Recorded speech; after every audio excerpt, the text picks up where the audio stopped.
शब्दों का समर्पण लेकर माँ सरस्वती को नमन करती हूँ, साथ ही आप सभी का अभिनंदन करती हूँ। राम राम साहब, राधे राधे, जय श्री कृष्णा, जय माता दी। आप सभी को मेरा नमस्कार। तो बिल्कुल बच्चों, ये तो पता ही आपको कि फर्स्ट ग्रेड की यूनिट 5th हमारी चल रही है और इस 5th यूनिट के अंतर्गत आप क्या क्या पढ़ चुके हैं। बिल्कुल, मैं ये जो 5th यूनिट पढ़ा रही हूँ, चूँकि समय ज़्यादा लगता है यदि कमेंट्स को बार बार पढ़ा जाए, तो मैं इसमें कमेंट्स ऑफ रखती हूँ ताकि थोड़ा सा समय की बचत हो। क्यों आगे हमारे पास थोड़ा सा समय रहा तो हम वापस इसकी चर्चा कर सकते हैं कमेंट्स के थ्रू, है ना। बट एक बार हम इसी तरह से निकलते हैं। यूनिट नंबर 5th, जिसमें आपने अनुदेशन के बारे में पढ़ा, अनुदेशनात्मक व्यूह रचनाओं के बारे में पढ़ा। अनुदेशनात्मक व्यूह रचनाओं में आप पढ़ चुके हैं उपागम। ठीक है, उपागम में आपने क्या क्या पढ़ा? हर्बर्ट शिक्षण उपागम, मोरिसन शिक्षण उपागम और हंट शिक्षण उपागम। ठीक है, उपागम पढ़ा। चूँकि हर्बर्ट की बात आई तो हर्बर्ट का जिक्र किसमें है? पाठ योजना में, इसलिए हमने पाठ योजना को भी जान लिया। पाठ योजना की चर्चा करते हुए हम बीएस ब्लूम पर आए थे, ब्लूम टैक्सोनॉमी पर आए थे। ठीक है, ब्लूम के हमने उद्देश्य देखे, क्योंकि पहले तो हमने हर्बर्ट की बात की, प्रॉपर पाठ योजना की बात की, हर्बर्ट पंचपदीय प्रणाली हमने की, फिर हम बीएस ब्लूम पर आ गए और बीएस ब्लूम के ज्ञानात्मक पक्ष के उद्देश्य हमने जाने, भावात्मक पक्ष के उद्देश्य हमने जाने और क्रियात्मक पक्ष के उद्देश्य हमने जाने। तो अनुदेशनात्मक व्यूह रचनाओं में पहली व्यूह रचना कौन सी पढ़ चुके हैं आप? उपागम। बिल्कुल सरल तरीके से पढ़ना है। ठीक है, अनुदेशनात्मक व्यूह रचनाओं में पहली व्यूह रचना क्या पढ़ ली है आपने? उपागम। ठीक है, अब हम दूसरी व्यूह रचना पर जाएंगे और वो दूसरी व्यूह रचना क्या है? प्रतिमान। ठीक, दूसरी व्यूह रचना क्या है? प्रतिमान, जिसे शिक्षण प्रतिमान कहते हैं। तो उपागम आप पढ़ चुके हैं, Herbert, Morrison and Hunt, very easy and very simple. अब आ जाइए शिक्षण प्रतिमान पर। तो शिक्षण प्रतिमान किसे कहते हैं एग्जैक्टली? अरे उपागम जो हमने पढ़े हैं, उन उपागमों को सफल बनाने के लिए शिक्षक जो भी रूपरेखा या परिस्थिति तैयार करता है उसे क्या कहते हैं? प्रतिमान कहते हैं। जैसे हमने उपागम पढ़े हर्बर्ट, मोरिसन, हंट की, बिल्कुल बच्चे को पहले केवल ज्ञान देना है, फिर उसे बोध कराना है, चिंतन कराना है। तो ये सब कराने में टीचर सफल कैसे हो? ऐसी क्या रूपरेखा तैयार करे टीचर कि बच्चों को उसी रूपरेखा के थ्रू पढ़ाया जाए और बच्चे प्रॉपर बोध कर सकें या बच्चे प्रॉपर चिंतन कर सकें। तो सिंपल, उपागमों को सफल बनाने के लिए जो रूपरेखा अपनाई जाती है, जो परिस्थिति तैयार की जाती है, उसे जस्ट क्या कहते हैं? शिक्षण प्रतिमान कहते हैं। देखिए इधर, शिक्षण प्रतिमान, टीचिंग मॉडल्स, शिक्षण अथवा उपागमों को सफल बनाने के लिए, किसको सफल बनाने के लिए? उपागमों को सफल बनाने के लिए जो भी रूपरेखा या परिस्थिति तैयार की जाती है उसे शिक्षण प्रतिमान कहते हैं। ये बात सिंपली, मतलब कंफ्यूज नहीं होना है आपको। जब कोई भी शिक्षण हमें कराना है, जैसे हमने 3 उपागम पढ़े थे, हर्बर्ट, मोरिसन, हंट। हर्बर्ट में सिंपल क्या था कि बच्चों को तथ्यों का अवबोध कराना है। प्रॉपर तरीके से बच्चों का तथ्यों का अवबोध कराने के लिए हम जो भी रूपरेखा या परिस्थिति तैयार करेंगे उसे जस्ट क्या कहते हैं? शिक्षण प्रतिमान कहते हैं। शिक्षण प्रतिमान के द्वारा सीखने की उपलब्धि संभव है। अगर हम प्रतिमानों के द्वारा, प्रॉपर एक रूपरेखा के द्वारा, प्रॉपर एक परिस्थिति के द्वारा यदि बच्चों को समझाएंगे, सिखाएंगे तो सीखने की उपलब्धि बिल्कुल संभव है। अतः ये छात्रों के व्यवहार परिवर्तन में सहायक है। सीधी सी बात है, बच्चा सीखेगा तो उसके व्यवहार में भी क्या आएगा? परिवर्तन आएगा। तो व्यवहार परिवर्तन में सहायक है। तो इनका स्वरूप कैसा हुआ? व्यावहारिक। शिक्षण प्रतिमान का स्वरूप कैसा होता है? व्यावहारिक होता है। क्या शिक्षण प्रतिमानों के द्वारा सीखने की उपलब्धि संभव है? तो बिल्कुल सीखने की उपलब्धि संभव है। क्या शिक्षण प्रतिमानों के द्वारा बच्चे के व्यवहार में परिवर्तन किया जा सकता है? बिल्कुल बच्चे के व्यवहार में परिवर्तन किया जा सकता है। ठीक है, ये जस्ट होते हैं क्या? शिक्षण प्रतिमान। अब देखिए आगे शिक्षण प्रतिमान की कुछ परिभाषाएं हम देख रहे हैं। जायसी तथा बील के अनुसार, जायसी और बील ने क्या परिभाषा दी है? शिक्षण प्रतिमान वे अनुदेशन प्रारूप हैं। अनुदेशन आप जानते हैं, कक्ष के अंतर्गत शिक्षक विषय वस्तु को छात्रों तक पहुंचाने के लिए जो क्रिया करता है उसे जस्ट क्या कहते हैं, अनुदेशन, हम पढ़ चुके हैं। तो शिक्षण प्रतिमान वे अनुदेशन प्रारूप हैं जो विशिष्ट उद्देश्यों की पूर्ति के लिए विशिष्ट परिस्थितियों का उल्लेख करते हैं।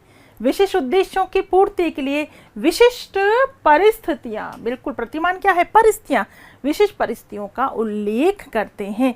ये जस्ट किसका कहना है, जायसी तथा बिल का। नेक्स्ट, एससी बिल ने क्या कहा है कि शिक्षण प्रतिमान आदर्शों के अनुसार, किसके अनुसार, आदर्शों के अनुसार व्यवहार को ढालने की प्रक्रिया है।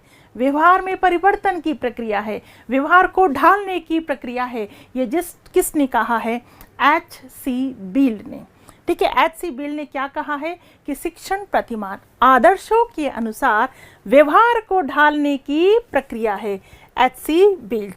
ठीक है, नेक्स्ट आप देखेंगे, next definition, Paul D again विशिष्ट अनुदेशनात्मक लक्ष्यों की प्राप्ति के लिए, विशिष्ट अनुदेशनात्मक लक्ष्यों की प्राप्ति के लिए निर्मित उपचारात्मक शिक्षण व्यूह रचना ही शिक्षण प्रतिमान है। उपचारात्मक शिक्षण व्यूह रचना ही शिक्षण प्रतिमान है। ये किसने कहा, पॉल डी ईगन ने। शिक्षण प्रतिमान को क्या कहा है, उपचारात्मक शिक्षण व्यूह रचना। ये किसने कहा है, पॉल डी ईगन ने। ठीक है, पहले आप एक बार और ये डेफिनेशन देख लो, सिंपल है। जायसी और बिल ने तो क्या कहा है कि शिक्षण प्रतिमान क्या, अनुदेशन प्रारूप है जो विशेष उद्देश्यों की प्राप्ति के लिए विशिष्ट परिस्थितियों का उल्लेख करते हैं। या अनुदेशन प्रारूप जो विशेष उद्देश्यों की प्राप्ति के लिए विशिष्ट परिस्थितियां, विशिष्ट शब्द ध्यान रखना, विशिष्ट उद्देश्यों की प्राप्ति के लिए विशिष्ट परिस्थितियां। ये बात किसने की है, जायसी तथा बिल ने। और ऐसी बील्ड क्या कहते हैं, ठीक है, बील्ड व्यवहार को बोल्ड बनाने की बात करते हैं। कैसे भी आप जो है ना कनेक्शन बैठा लिया करो। ठीक है, व्यवहार को ढालने की बात करते हैं, किसके अनुसार, आदर्शों के अनुसार व्यवहार को ढालने की बात करते हैं। जबकि पॉल डी ईगन किसकी बात करते हैं कि विशिष्ट अनुदेशनात्मक लक्ष्यों की प्राप्ति के लिए निर्मित उपचारात्मक शिक्षण व्यूह रचना ही शिक्षण प्रतिमान है। ठीक है, उपचारात्मक शिक्षण व्यूह रचना ही शिक्षण प्रतिमान है। ये किसने कहा है, पॉल डी ईगन ने कहा है। ठीक है, तो इतनी आपको यहाँ तक बात समझ में आ गई होगी कि क्या है शिक्षण प्रतिमान। व्यवहार में परिवर्तन की क्रिया शिक्षण प्रतिमान है। ठीक है, विशिष्ट परिस्थितियां क्रिएट करना शिक्षण प्रतिमान है, रूपरेखा बनाना शिक्षण प्रतिमान है। या उपचारात्मक शिक्षण व्यूह रचना को क्या कहा है, उपचारात्मक शिक्षण व्यूह रचना को क्या कहा है, शिक्षण प्रतिमान कहा है। क्लियर। आगे आप देखेंगे शिक्षण प्रतिमान के तत्व। बिल्कुल यहाँ से प्रश्न बनता है, बन चुके हैं प्रश्न, वेरी इंपॉर्टेंट है तत्व। तत्व देखो, सबसे पहले तो तत्वों के नाम आपको याद रखने हैं, क्योंकि पूछ लिया जाता है कौन सा तत्व है कौन सा नहीं है। तो शिक्षण प्रतिमान के तत्वों में पहला है उद्देश्य कह दो, लक्ष्य कह दो, किरण केंद्र कह दो, एक ही बात है। इंग्लिश में क्या कहेंगे, फोकस कहेंगे। ठीक है, लक्ष्य उद्देश्य प्रत्येक शिक्षण प्रतिमान के केंद्र बिंदु होते हैं। कोई भी शिक्षण प्रतिमान बनाया जाता है तो उसका सबसे पहले तो क्या निर्धारित किया जाता है, लक्ष्य कह दो या उद्देश्य निर्धारित किया जाता है। ठीक, नंबर 2 क्या है, संरचना। संरचना जिसे इंग्लिश में कहेंगे सिंटैक्स। अब इसमें क्या होता है, इसके अंतर्गत शिक्षण की क्रियाओं को व्यवस्थित व क्रमबद्ध किया जाता है कि हमें कैसे प्रस्तुत करना है, हमें किस क्रम में बच्चों को पढ़ाना है। तो शिक्षण की क्रियाओं को व्यवस्थित व क्रमबद्ध किया जाता है। यह विषय वस्तु के प्रस्तुतिकरण से संबंधित है कि प्रस्तुत कैसे करना है, प्रस्तुतिकरण से संबंधित है जिसके द्वारा बालक के व्यवहार में परिवर्तन लाया जा सकता है। बिल्कुल, क्योंकि सबसे मेन बात है, आपको पता है प्रस्तुतिकरण जितना स्ट्रॉन्ग होगा, कई बार मान लीजिए कि टीचर को बहुत अच्छी नॉलेज है, ठीक है, कोई काम नहीं करेगी नॉलेज यदि टीचर को प्रस्तुतिकरण करने का तरीका नहीं आता। यदि टीचर विषय वस्तु को गजब के तरीके से प्रस्तुत करता है, क्रमबद्ध तरीके से प्रस्तुत करता है, तो डेफिनेटली बच्चे के समझ में आएगा और उसके व्यवहार में क्या आएगा, परिवर्तन आएगा। तो संरचना में यही काम किया जाता है। सामाजिक प्रणाली में शिक्षक व छात्र की अंतःक्रिया से संबंधित है। ठीक है, कि जो भी रूपरेखा हमने बनाई है, क्या उसमें शिक्षक और छात्र की अंतःक्रिया हो पा रही है, या केवल शिक्षक अधिक सक्रिय है, या केवल छात्र अधिक सक्रिय है। तो शिक्षक व छात्र के अंतःक्रिया की बात की जाती है किसमें, शिक्षण प्रणाली में। नंबर 4 देखिए, नंबर 4 क्या है, सहायक प्रणाली। सहायक प्रणाली क्या बात करता है, इसमें शिक्षण की सफलता के संबंध में निर्णय लिया जाता है, ठीक है, कि हम किस चीज़ का सपोर्ट लें, ठीक है, सपोर्ट सिस्टम, किस चीज़ का सपोर्ट लें कि बच्चों के उचित प्रकार से समझ में आए, हमारा शिक्षण सफल हो पाए, किस चीज़ का सपोर्ट लें हम, ठीक है, कोई सहायक सामग्री का सपोर्ट लें, कोई व्याख्यान का सपोर्ट लें, तो इसमें वो बात की जाती है। और अंत में है मूल्यांकन, जिसे हम आधार व्यवस्था भी कहते हैं। इसके अंतर्गत शिक्षण के उद्देश्य की सफलता को जांचा जाता है तथा ये देखा जाता है कि शिक्षण के उद्देश्य प्राप्त हुए या नहीं हुए। वापस से ध्यान दें, शिक्षण प्रतिमान के तत्व की बात आए, आप 5 तत्व ध्यान रखेंगे। नंबर 1 उद्देश्य या लक्ष्य, नंबर 2 संरचना, नंबर 3 सामाजिक प्रणाली, नंबर 4 सहायक प्रणाली, नंबर 5 मूल्यांकन। सबसे पहले तो बिल्कुल हर्बर्ट शिक्षण उपागम से गुजर जाओ कि ऐसे कैसा याद कर लो। हर्बर्ट में तथ्यों का ऐसा कैसा ज्ञान कराया जाता है, बच्चा स्मरण कर लेता, तो चलो कर लो स्मरण। बताओ, नंबर 1 उद्देश्य कह दो, लक्ष्य कह दो, ठीक है, नंबर 2 संरचना कह दो, नंबर 3 सामाजिक प्रणाली, नंबर 4 सहायक प्रणाली और नंबर 5 मूल्यांकन, ठीक है। नंबर 5 क्या है, मूल्यांकन, ठीक है। उद्देश्य में उद्देश्य होते हैं, ठीक है, कि आज का हमारा उद्देश्य क्या है। संरचना के अंतर्गत क्या बात की जाती है, विषय वस्तु के प्रस्तुतिकरण की बात आती है कि जो आज आप टीचर या जो टीचर पढ़ा रहा है उसका प्रस्तुतिकरण करने का तरीका उस टीचर का क्या होगा, क्रमबद्ध तरीके से प्रस्तुत करना, प्रस्तुतिकरण आता है संरचना। सामाजिक प्रणाली में सामाजिक शिक्षक और छात्र की अंतःक्रिया आती है ना, कि दोनों के बीच अंतःक्रिया हो रही है नहीं हो रही है, या केवल शिक्षक सक्रिय है या केवल छात्र सक्रिय, ये सामाजिक प्रणाली में आता है। सहायक प्रणाली में सपोर्ट सिस्टम में शिक्षण को सफल बनाने के लिए हम किसकी सहायता लेते हैं, ठीक है।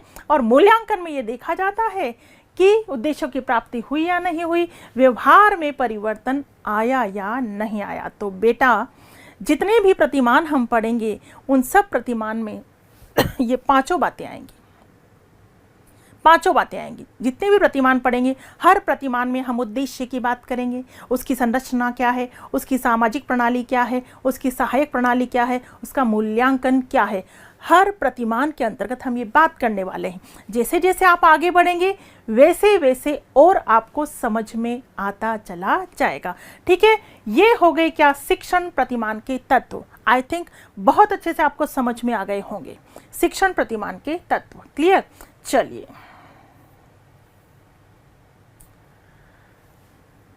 अब आ जाते हैं हम शिक्षण प्रतिमान के प्रकार पर। प्रकार में देखो, नंबर 1 ऐतिहासिक शिक्षण प्रतिमान, नंबर 2 दार्शनिक शिक्षण प्रतिमान, नंबर 3 मनोवैज्ञानिक शिक्षण प्रतिमान और नंबर 4 आधुनिक शिक्षण प्रतिमान, ठीक। ऐतिहासिक शिक्षण प्रतिमान, दार्शनिक शिक्षण प्रतिमान, मनोवैज्ञानिक शिक्षण प्रतिमान और आधुनिक शिक्षण प्रतिमान। हम यहाँ पर बात किसकी करेंगे, आधुनिक की। किसकी बात करेंगे, आधुनिक की। हमें पढ़ना है अकॉर्डिंग टू योर सिलेबस, ठीक है। तो ऐतिहासिक शिक्षण प्रतिमान, दार्शनिक शिक्षक प्रतिमान, मनोवैज्ञानिक शिक्षण प्रतिमान और आधुनिक शिक्षण प्रतिमान की बात करेंगे। और आधुनिक शिक्षण प्रतिमान की यदि हम बात करें तो देखिए इधर, ब्रूसी जॉयस तथा मार्शवेल ने अपनी पुस्तक मॉडल ऑफ टीचिंग शिक्षण के प्रतिमान के अंतर्गत आधुनिक शिक्षण, मैंने कहा ना हम आधुनिक शिक्षण प्रतिमान की बात करेंगे, और आधुनिक शिक्षण प्रतिमान को ही कितने भागों में बांटा है, 4 भागों में। बात समझ में आ रही है।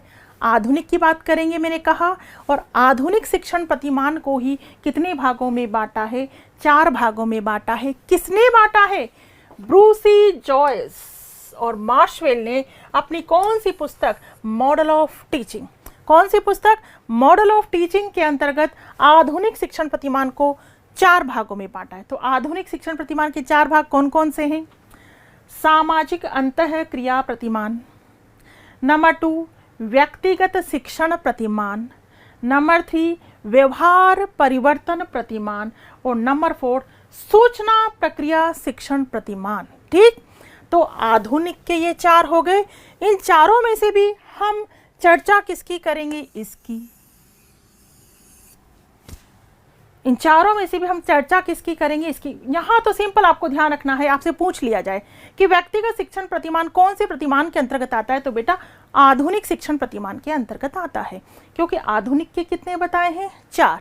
अब इन चारों में से भी हम बात किसकी करेंगे? इसकी बात करेंगे, सूचना प्रक्रिया शिक्षण प्रतिमान। ठीक है, वापस से देखो, कंफ्यूजन वाली कहीं कोई दूर दूर तक बात नहीं है। देखो, शिक्षण प्रतिमान के प्रकार पढ़ रहे हैं हम। प्रकार कितने हैं बेटा? 4 प्रकार है। नंबर 1 ऐतिहासिक शिक्षण प्रतिमान, नंबर 2 दार्शनिक शिक्षण प्रतिमान, नंबर 3 मनोवैज्ञानिक शिक्षण प्रतिमान, नंबर 4 आधुनिक।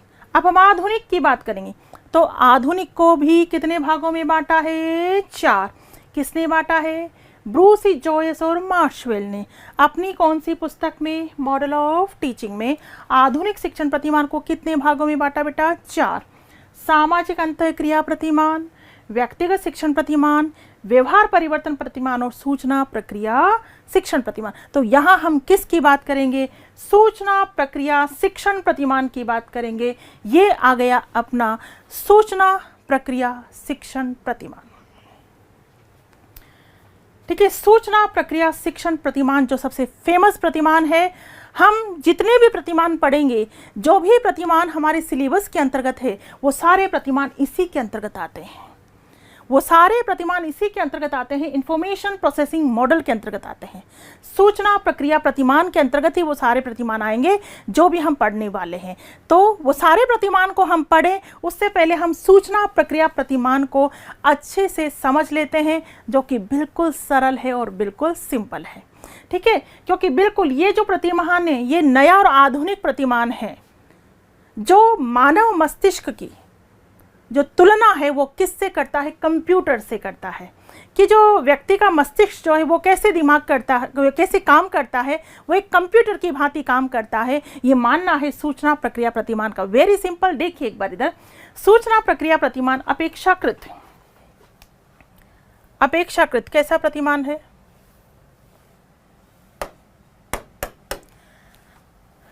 नया और आधुनिक प्रतिमान है। सिंपल।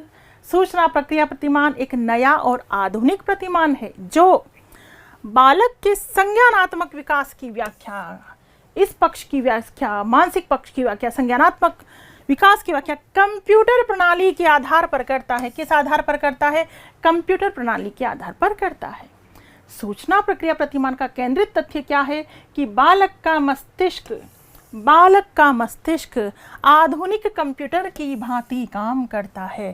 ठीक है, जो सूचना प्रक्रिया प्रतिमान है उसका केंद्रित तथ्य क्या है? कि बालक का जो मस्तिष्क है वो आधुनिक कंप्यूटर की भांति काम करता है। अरे बालक का मस्तिष्क किसकी तरह काम करता है? कंप्यूटर की भांति काम करता है। कंप्यूटर में जो भी सूचना डाली जाती है वो कहाँ चली जाती है? उसकी मेमोरी में चली जाती है। बेटा सूचना कहाँ जाती है?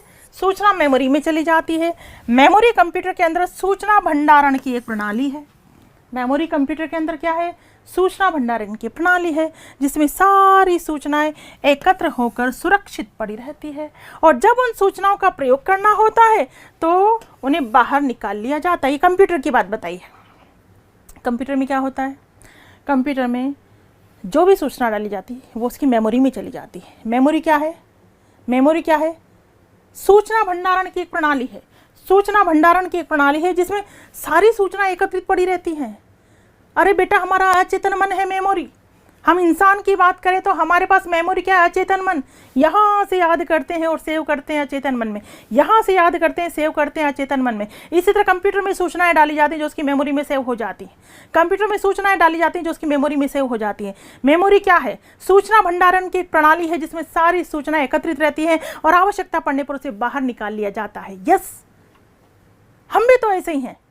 सूचनाएं डाली जाती, यहाँ से एंटर होती है और अचेतन मन में सेव हो जाती है। आवश्यकता पड़ती है तब हम अचेतन मन से उन सूचनाओं को बाहर निकालते हैं और अभिव्यक्त कर देते हैं। यही तो होता है। देखो यही कहा इसमें। देखिए इधर, कंप्यूटर की ही भांति मनुष्य भी वातावरण से सूचनाएं ग्रहण करता है जो उसके अचेतन मन में, कौन से मन में, कौन से मन में, अचेतन मन में सुरक्षित रहती हैं। आवश्यकता पड़ने पर व्यक्ति उन संचित सूचनाओं का क्या करता है, प्रत्यास्मरण और पहचान करता है, पुनः स्मरण करता है, प्रत्यास्मरण पहचान करता है। और इस प्रक्रिया में अवधान और स्मरण, अवधान और स्मरण की महत्वपूर्ण भूमिका होती है भाई। जितना अच्छे से आपने अवधान किया है, ध्यान केंद्रित किया है, उतना अच्छा क्या कर पाओगे, स्मरण, और उतना अच्छा सेव रहेगा कहाँ, चेतन मन में। आवश्यकता पड़ने पर उनका क्या कर सकते हो, प्रत्यास्मरण कर सकते हो, पहचान कर सकते हो। वरना न तो आपने अवधान किया, ना अच्छे से स्मरण हुआ, ना वो अचेतन मन में सेव हुआ। जब सेव ही नहीं हुआ तो क्या तो प्रत्यास्मरण कर पाओगे, क्या पहचान कर पाओगे, नहीं कर पाओगे, प्रत्यास्मरण पहचान नहीं कर पाओगे। बात समझ में आई? तो यह प्रतिमान बालकों द्वारा परिवेश से सूचनाएं ग्रहण करने में किन किन कारकों की भूमिका बताता है। देखिए, पहले तो यहां तक बात समझ में आ गई, वापस सुन लो। सूचना प्रक्रिया प्रतिमान पढ़ने जा रहे हैं जो एक नया और आधुनिक प्रतिमान है, और यह प्रतिमान मानव के संज्ञानात्मक पक्ष की व्याख्या किस आधार पर करता है, कंप्यूटर प्रणाली के आधार पर। ठीक है, ये क्या कहता है ये प्रतिमान कि बालक का मस्तिष्क कंप्यूटर की भांति काम करता है। हमारा मस्तिष्क कंप्यूटर की भांति काम करता है। कैसे? कंप्यूटर में जो सूचना डाली जाती है वो मेमोरी में चली जाती है। मेमोरी क्या है?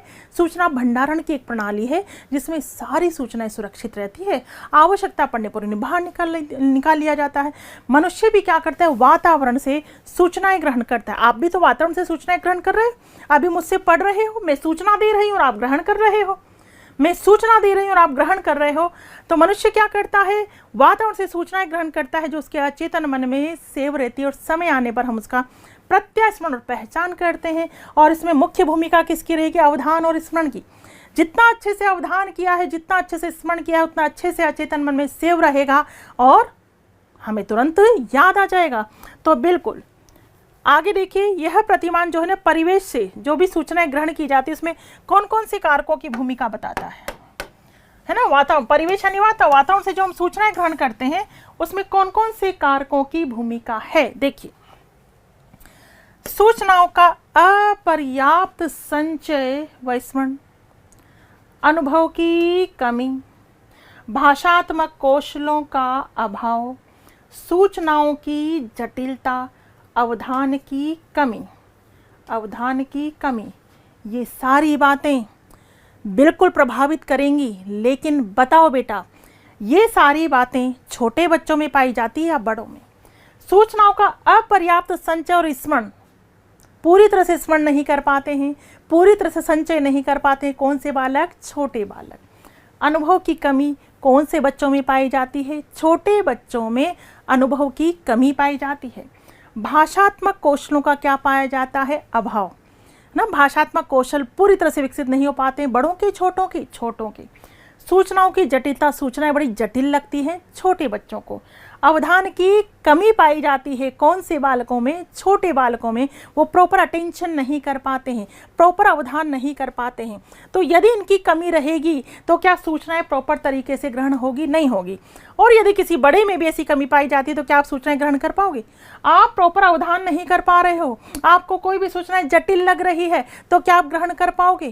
क्या आप वातावरण से सूचनाएं ग्रहण कर पाओगे? नहीं कर पाओगे। तो परिवेश से सूचनाएं ग्रहण करने में निम्न कारकों की भूमिका होती है। सूचनाओं का अपर्याप्त संचय और स्मरण, अनुभव की कमी, भाषात्मक कौशलों का अभाव, सूचनाओं की जटिलता और अवधान की कमी। ठीक है, तो ये सारी दशाएं छोटे बालकों में पाई जाएंगी या बड़े बालकों में? ये सारी दशाएं जो हैं छोटे बालकों में पाई जाती हैं। कौन से बालकों में? छोटे बालकों में पाई जाती हैं। ठीक है, ये सारी दशाएं छोटे बालकों में पाई जाती है। किंतु उम्र बढ़ने के साथ जैसे जैसे छोटा बच्चा बड़ा होता है ये कमियां दूर होने लगती हैं। सीधी सी बात है, जैसे जैसे बच्चा बड़ा होगा कमियां दूर होने लगती हैं। इस तरह छोटे और बड़े बालकों में सूचनाओं के उपयोग की शक्ति में क्या पाया जाता है? अंतर पाया जाता है। बिल्कुल अंतर तो मिलेगा ही। छोटा बच्चा प्रॉपर अवधान नहीं कर पाते लेकिन बड़े अवधान कर पाते हैं। छोटे बच्चों में भाषात्मक कौशलों का अभाव रहता है लेकिन बड़ों में ऐसा नहीं रहता है। छोटे बच्चों को सरल सूचनाएं भी जटिल लग सकती हैं लेकिन बड़ों में ऐसा नहीं है। तो छोटे और बड़े बालकों में सूचनाओं का उपयोग करने की शक्ति में क्या पाया जाता है? अंतर पाया जाता है।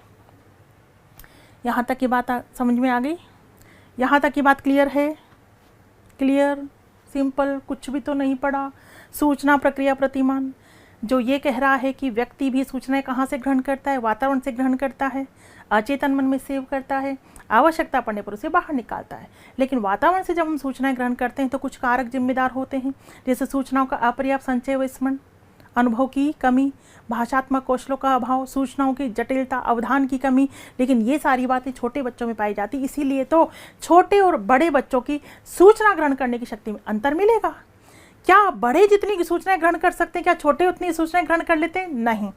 छोटे और बड़े बच्चों की सूचना ग्रहण करने की शक्ति में क्या पाया जाता है? अंतर पाया जाता है। ठीक है, तो यस, जब हम सूचनाएं ग्रहण करते हैं, स्मरण करते हैं, तो स्मरण कितने चरणों से होकर गुजरता है? ये देखिए, सूचनाएं ग्रहण की जाती, स्मरण करता है बच्चा, तो स्मरण जो है वो कितने चरणों या कितने स्तरों से होकर गुजरता है? सिंपल देखिएगा, स्मरण की बात आई है तो पहला स्तर क्या है? स्मरण का पहला स्तर क्या होता है? पहला स्तर होता है इंद्रिय जनित स्मृति स्तर, सेंसरी मेमोरी लेवल, इंद्रिय जनित स्मृति स्तर। इसमें इंद्रियों द्वारा, इंद्रियां कह दो, ज्ञानेंद्रियां कह दो, एक ही बात है। ठीक है, इसमें इंद्रियों द्वारा सूचनाओं को ग्रहण किया जाता है। ठीक है, ज्ञानेंद्रियों द्वारा सूचनाओं को ग्रहण किया जाता है। यह इंद्रियानुभूत सूचना हमारे स्नायु तंत्र में बहुत ही कम समय यानी मात्र 3 से 5 सेकंड तक ही विद्यमान रहती है। ये ध्यान देना। ठीक, जो इंद्रिय जनित स्मृति स्तर है यानी ज्ञानेंद्रियों के माध्यम से जो हम सूचना ग्रहण करते हैं, यह सूचना हमारे स्नायु तंत्र में बहुत कम समय के लिए रहती है, मात्र 3 से 5 सेकंड तक ही विद्यमान रहती है। सिंपल वे में ध्यान रखना। तो इंद्रिय जनित स्मृति स्तर के बाद नंबर 2 क्या है? अल्पकालीन स्मृति स्तर, शॉर्ट टर्म मेमोरी। अल्पकालीन स्मृति में सूचना को रखने की अवधि सामान्यतया 20 सेकंड।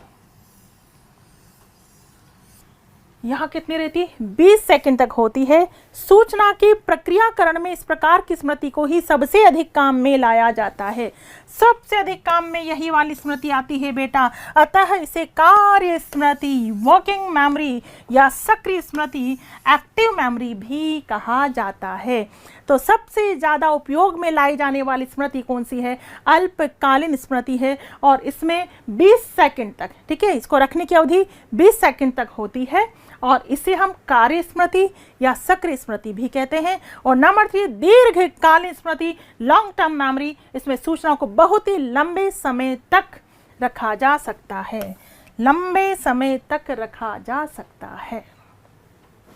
ठीक है, ये जैसे स्मरण वाली बात है कि स्मरण कितने स्तरों से होकर गुजरता है? इंद्रिय जनित स्मृति स्तर, अल्पकालीन स्मरण और दीर्घकालीन स्मरण। सिंपली ध्यान रखोगे तो ये कौन से प्रतिमान की बात हो रही थी? सूचना, प्रक्रिया, प्रतिमान। और सूचना, प्रक्रिया, प्रतिमान में बात करें तो इसमें कौन कौन से प्रतिमान आते हैं जो हमें पढ़ने हैं? सूचना, प्रक्रिया, प्रतिमान को हमने जान लिया। अब सूचना, प्रक्रिया, प्रतिमान के अंतर्गत कौन कौन से प्रतिमान हमें पढ़ने हैं? देखिए, आपके सिलेबस में हालांकि 3 प्रतिमान ही है लेकिन हम ये सारे पढ़ेंगे। यहां से प्रश्न बन जाते हैं।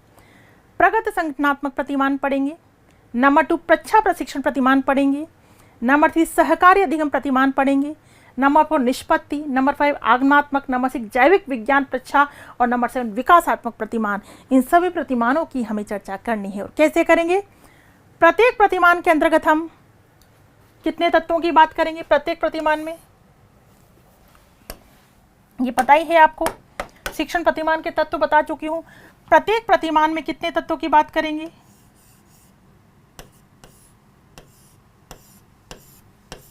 5 तत्वों की। ठीक है, उद्देश्य या लक्ष्य पता ही है आपको।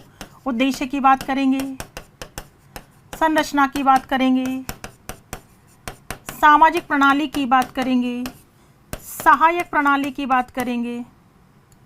किसकी बात करेंगे बेटा? सहायक प्रणाली की बात करेंगे। और फिर किसकी बात करेंगे? मूल्यांकन की बात करेंगे। ये हम पढ़ चुके हैं ना। हर प्रतिमान में इसकी बात करनी। जितने भी प्रतिमान पढ़ेंगे ना हम, प्रत्येक प्रतिमान में बात करेंगे इस प्रतिमान का उद्देश्य क्या है, संरचना, सामाजिक प्रणाली, सहायक प्रणाली, मूल्यांकन। ऐसे हर प्रतिमान को हम इसी तरीके से पढ़ेंगे यहाँ तक, क्योंकि कंफ्यूज होकर की स्टडी नहीं करनी है आपको, बिल्कुल सिस्टमेटिकली स्टडी करनी है, ताकि प्रश्न अगर बनता है तो उसका सटीक आंसर आपके दिमाग में रिकॉल हो जाए कि यस इसका तो ये आंसर है। साफ सुथरे तरीके से पढ़ाई करनी है, कंफ्यूजिंग, गोलमोल, मिक्सअप ऐसी पढ़ाई नहीं करनी है। तो यहाँ तक की बात समझ में आ गई होगी आपको। शिक्षण प्रतिमान की चर्चा आज हमने शुरू की है। हमने जस्ट पहले पढ़ा कि शिक्षण प्रतिमान कहते किसे हैं। अरे उपागमों को या शिक्षण को सफल बनाने के लिए शिक्षक जो भी रूपरेखा या परिस्थिति तैयार करता है, जिसके द्वारा बालक के व्यवहार में परिवर्तन लाया जाता है, उसे जस्ट क्या कहते हैं? शिक्षण प्रतिमान कहते हैं। 2-3 परिभाषाएं हमने देखी और उसके बाद शिक्षण प्रतिमान के तत्व क्या क्या होते हैं वो हमने देखे। तत्व क्या क्या होते हैं? उद्देश्य, संरचना, सामाजिक प्रणाली, सहायक प्रणाली, मूल्यांकन। फिर हमने शिक्षण प्रतिमान के प्रकार में 4 प्रकार, उसमें चौथा प्रकार था आधुनिक शिक्षण प्रतिमान। फिर आधुनिक शिक्षण प्रतिमान में हमने 4 देखे, उसमें चौथा प्रकार था सूचना प्रक्रिया प्रतिमान। हमने सूचना प्रक्रिया प्रतिमान को पूरी तरह से जाना। सूचना प्रक्रिया प्रतिमान जो कि मानव मस्तिष्क की तुलना किससे करता है? कंप्यूटर से करता है। एक नया और आधुनिक प्रतिमान है, मानव मस्तिष्क तुलना कंप्यूटर से करता है कि जिस प्रकार में कंप्यूटर में एक मेमोरी होती है जिसमें सारी सूचना एकत्रित रहती है, उसी प्रकार मनुष्य के पास भी अचेतन मन है जिसमें सारी सूचना एकत्रित रहती है। आवश्यकता पड़ने पर बाहर निकाल लिया जाता है यदि अच्छे से स्मरण किया है। स्मरण कितने स्तरों से होकर गुजरता है? 3 स्तरों से होकर गुजरता है। इंद्रिय जनित स्मृति स्तर, अल्पकालीन स्मृति स्तर और दीर्घकालीन स्मृति स्तर। ठीक है। और उसके बाद सूचना प्रक्रिया प्रतिमान में हमें ये सारे प्रतिमान पढ़ने हैं। बात समझ में आ गई यहाँ तक? तो बिल्कुल अब हम स्टार्ट करेंगे प्रगत संगठनात्मक प्रतिमान। पहला प्रतिमान सूचना प्रक्रिया प्रतिमान क्या है, ये आप जान ही चुके हैं कि सूचना प्रक्रिया प्रतिमान क्या है। और इसके अंतर्गत पहला प्रतिमान कौन सा है? प्रगत संगठनात्मक प्रतिमान, जिसकी चर्चा हम करेंगे नेक्स्ट क्लास में। Thank you so much. Facebook पर लाइक करें, यूट्यूब पर सब्सक्राइब करें और डाउनलोड करें VJ education app by doctor Vandana Jadaun और पाएं free demo classes, free model test papers और free motivational videos. For more information, call us on 9587 305 306.